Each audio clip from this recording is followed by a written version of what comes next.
So they never dictate your life, but you do.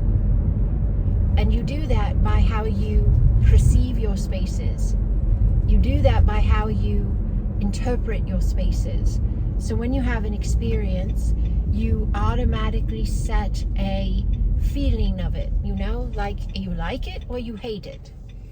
You feel like it is something comfortable or uncomfortable. Now, when you're having that feeling, it is because of the belief that you're also having, right? So if you believe this is good, then it feels good. And that establishes an alignment for you energetically with the experiences you will then have connected with that space.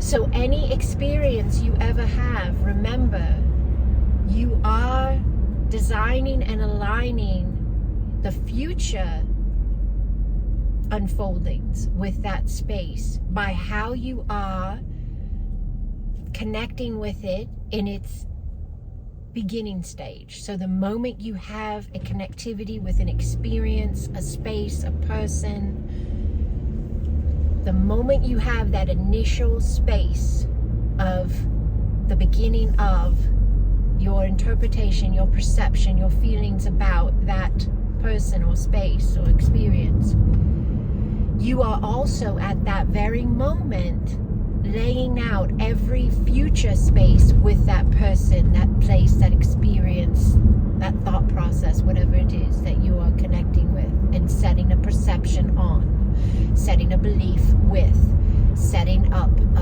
an interpretation of. So why this matters is because this is how we get into what I call reality loops, where we keep repeating the same things again and again. And that's awesome if you're repeating a reality you love.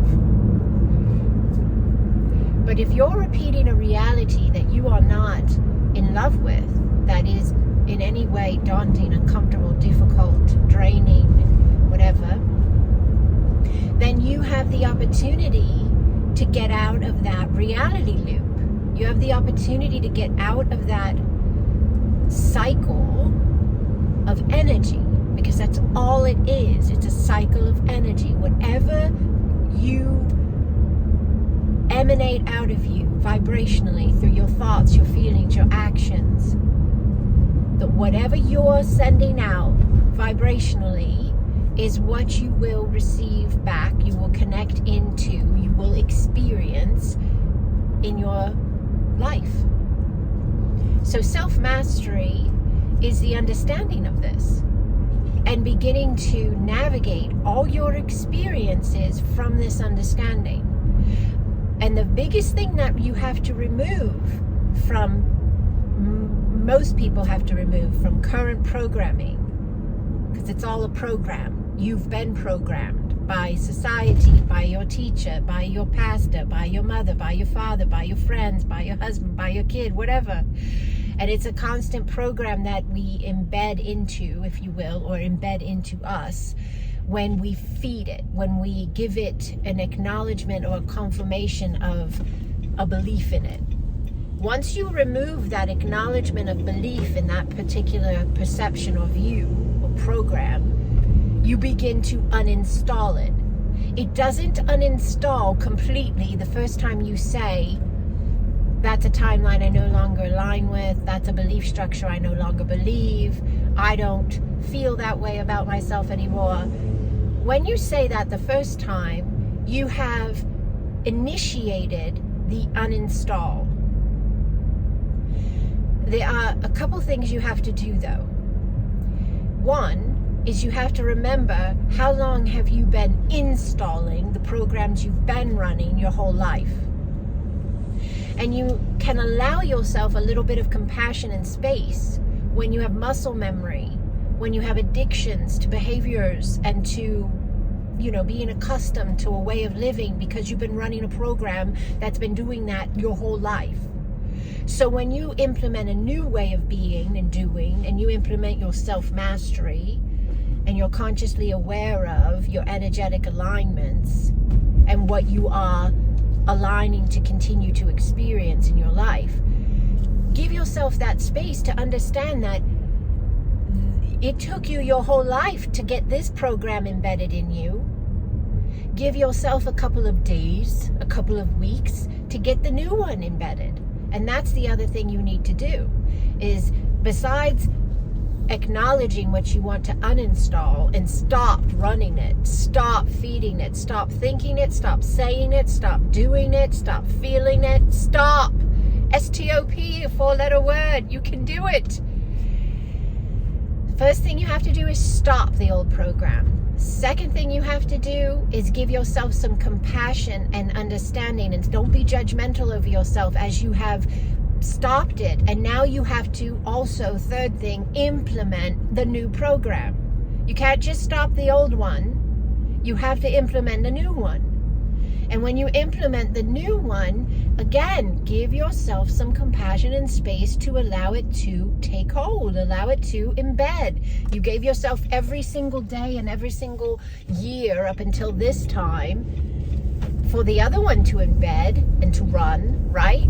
And that's why you've gotten so good at it, right? It's probably a default setting. Easy peasy. You just be it, right? Well, you can just be the other as well. But you have to be it. You have to do it. You have to change your actions. You have to change your words. You have to change the way you feel and look at things. If you are feeling and looking at it in the same way that you have felt and looked at it before, you are not changing anything about it or you and your connection to it, whatever it is.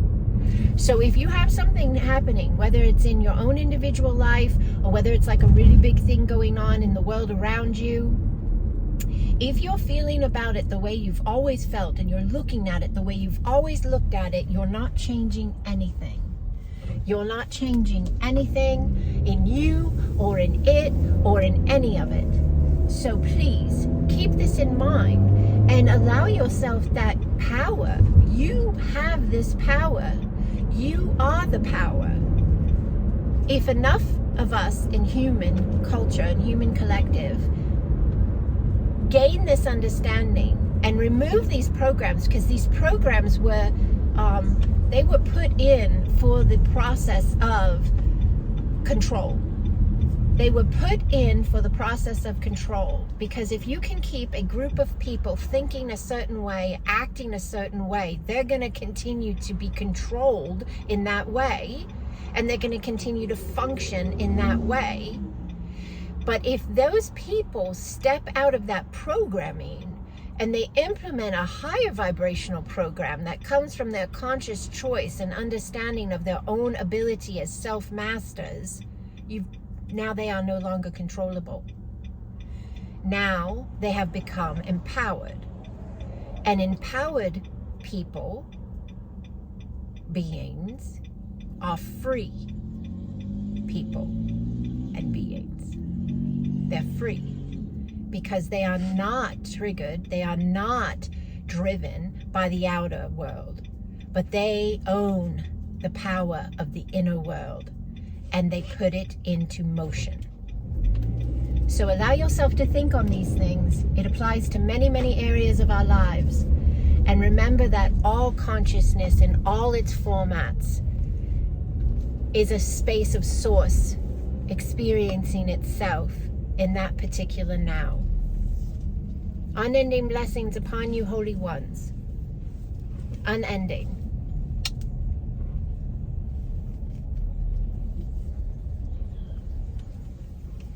I love you. I love you. I love you.